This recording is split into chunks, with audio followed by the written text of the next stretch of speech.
అనంతపురం జిల్లా కదిరిలో ఓ కసాయి కొడుకు నిర్వాకం కలకలం రేపింది. రాయచోటిలో నివాసం ఉంటోన్న యూసఫ్ అనే 70 ఏళ్ల వ్యక్తిని కొడుకు రఫీక్ ఆస్తి కోసం చిత్రహింసలు పెడుతున్నాడు.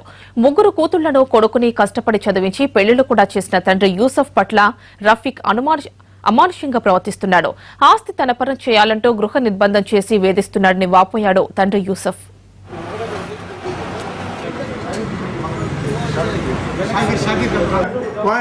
ఒక రూపాయి కూడా తీసుకొని చెప్పిన నేను లెక్కే ఉంది.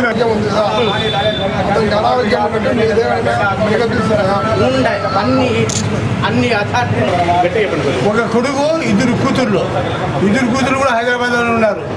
బయట ఉన్నానేమో అడగండి, వేరే కాపురం ఉన్నానేమో అడగండి, ఒకటే ఇంట్లోనే ఉన్నాం. అది మెయిన్ ప్రాబ్లం ఏమంటే చూపిస్తాను చూడండి.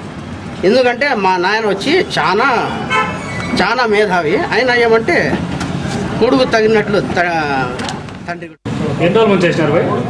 10 దినాల నుంచి ఉంది.